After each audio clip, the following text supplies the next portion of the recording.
as you know, your functional system, as defined by ICAO and others, yeah? Help me out. Your functional system exists of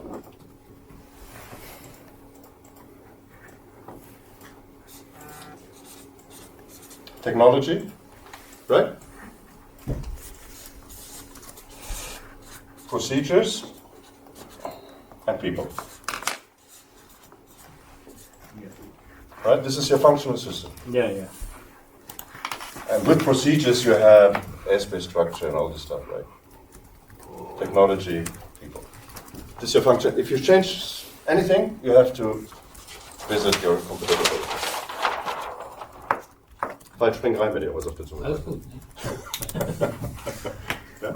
Interesting.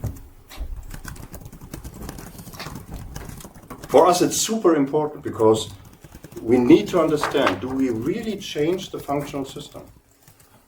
Sometimes we try to introduce a change and try to do everything in order to avoid a change in the functional system because we don't want to visit the competent authority. Yeah. And we don't want to ask for approval. And there are much of opportunities to do so, very safely. Yeah?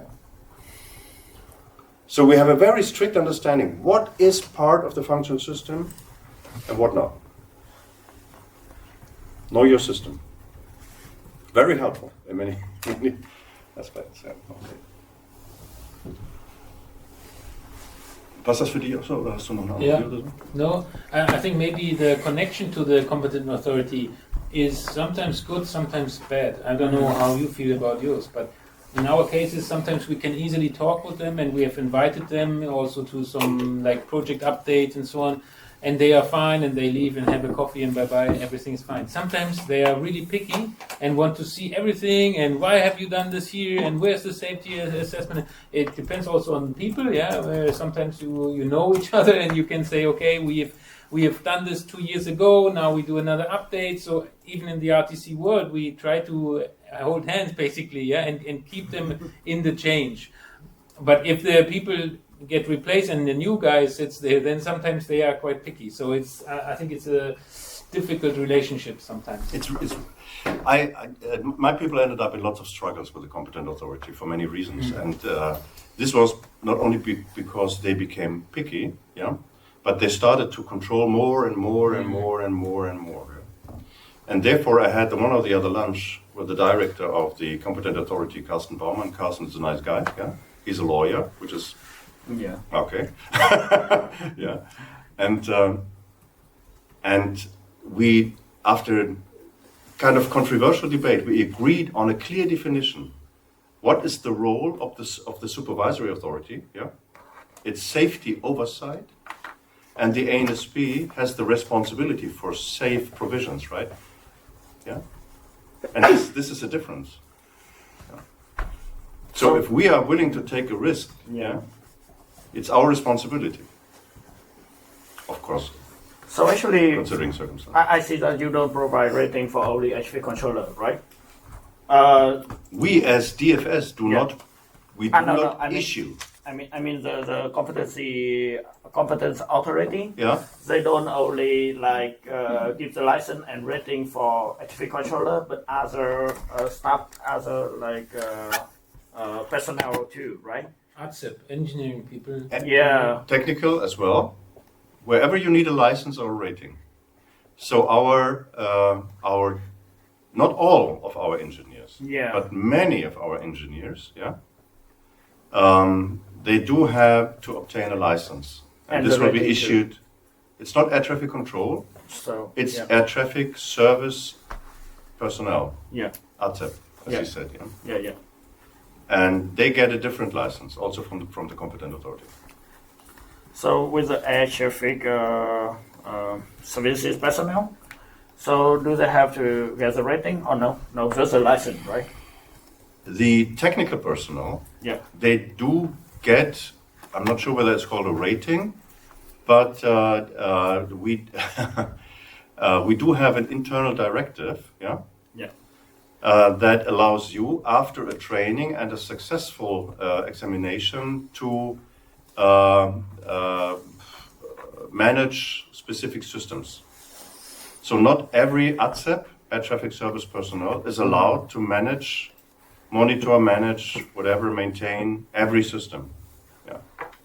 I see. So Okay. that's some kind of the that's rating, right? Specialization, and it's kind of a rating. Ja. Ich bin nicht sicher, ob es Rating heißt. So actually, for example, like you have one technician who are responsible for the navigation system, Yeah. and another responsible for the communication system. So they have different type of like. Absolutely. Ah, So the one who is responsible for communication is not allowed to change screws at the surveillance radar. So, yeah. And you have these one for everyone, for everything approach. so actually that's well, it's not rating, but let me say it's a rating. So for that rating, it also applies the same rule with the controller, right? Like if you work, it just continue. Yeah. But if there's some change in the function, or maybe If there's a need to train you on something new, yes. yeah, or maybe because the supervisor feels that you are not competent enough, you have to come back to the competency authority, right? Not to the competent authority. It will be an internal issue to retrain. Ah, okay. Yeah, Okay, based on okay. the observation of your superior, supervisor, whatever. Because there was no change. Yeah. Yeah. He just sees you degrading. Your competency, your skills are degrading. Yeah. And this is observed by your supervisor, and therefore he tells you, come on, let's do a retraining. I want you to keep up your skills and everything. Yeah.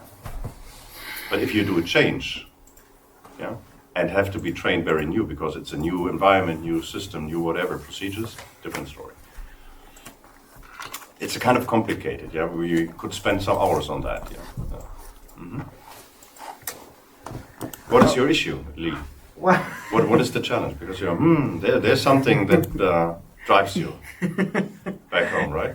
well, actually, in our team, we even have a lawyer, Miss Mayang. This man is the lawyer. Yeah, a lawyer. Oh my God! We have to Well, don't and, quote me. and actually, at the moment, we are proposed to the government to Yeah. change the aviation law and even some sub document for the law. So it's about the regulation and of the authority we have to propose so that they will decide that. Yep. And about the competency and the rating and the training for the HV control and other HV services personnel as well. We trying to reduce the paperwork, to reduce to minimize the procedure, and we try to go in the direction that we will the CAA, the Civil Aviation Authority, they just issue the license. Yeah. And then for the rating, we are the ANSP. We will in charge of the rating training and the rating testing. Yeah, that's what you are. That's what we are as well. No, I mean that the rating is provided by us, Yeah. ANSP. Yeah. But actually, I see that here you are you have the competence authority who For the license.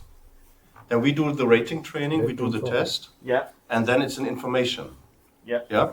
yeah So we keep the CA informed yeah that the license has been obtained, the ratings of the sector family has been obtained, and it will be kept up by working so many hours per time frame. So actually the Yeah. rating you organize the rating test, right? Everything is organized. By the The competent authority knows exactly how we are organized. They know all the sector families. Therefore, they know this person with this license goes to sector A. Sector A has sector family A. Sector Yeah. family A has 12 working positions because they have 6 sectors. Executive planner, right? So, and these are the ratings. So actually they don't organize the rating test, but they just do the quality control, quality They get assurance the withdraw information. process. They right? get the information, yeah, and this is automated because we have an automated position log in and log out with your ID card. Yeah. Boom, then you have that, and everything is stored in a repository and then exchanged with the competent authority. I understand. So it's okay. I understand. Perhaps I was confusing things, maybe, but Yeah. this is okay. So probably we are still going in the Same right direction. way. Yeah. Same direction. Yeah. Mhm. This is. I would always recommend to go down this road because you have more freedom. So Yeah. license is one thing, but you have more freedom if you control the ratings. Huh? Yeah.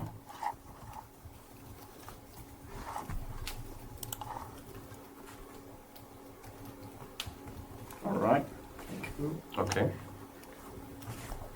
So this was a kind of excursion.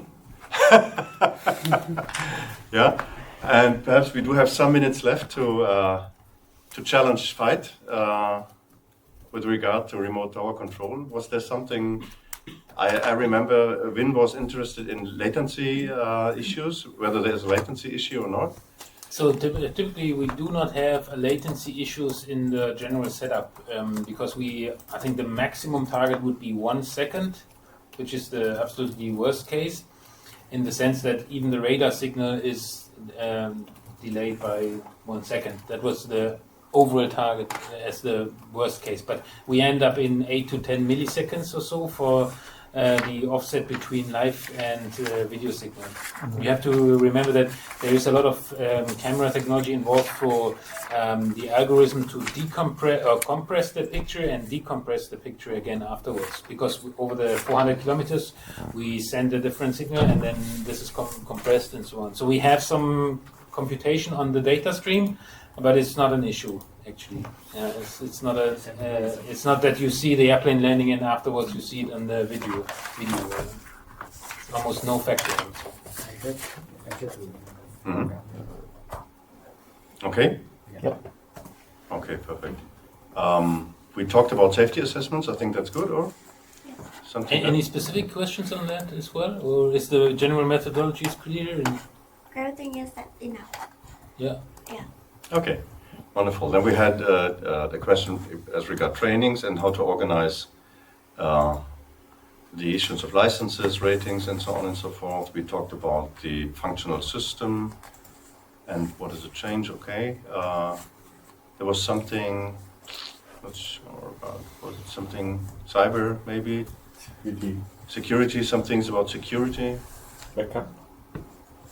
Backup systems. I think the backup was covered by redundancy. Yeah, I think that's. Yeah, but and it's more related to the safety aspect, I think. Mhm. I mean, we obviously also have a lot of things regarding cyber or IT security in place, like firewall protection and how you access everything and how it's encrypted. So, for example, the virtual tower Munich system is completely independent. You cannot access it from outside. It's an independent line. You cannot access internet on this infrastructure. You need to bring your router physically to and connect to it, for example. So in information security, when it comes to IT security, yeah, as you perfectly know, it's named state of the art technology. That's the one. So you should look out. Is there a control out there that could help me to mitigate a risk? Yeah. Whatever the risk is, there are numbers of risks in IT security. So and then just introduce or implement the control, and then you're good. And this is the plug-in, and the rest is safety. So if something goes wrong, you need to have a procedure at hand that helps you to clear the airspace or to stop the operation safely at the airport, and then you go about it. Okay. Yeah. Any other question left? For the moment, no. For the moment, it's good. Kiểu ổn đi, bố bắt buộc phải khôi phục lại trong bình thường này cao quy định để làm gì không? There's one. Cái môn nào đâu? Kiểu môn ở trong cái Làm giả cái trong cái đài.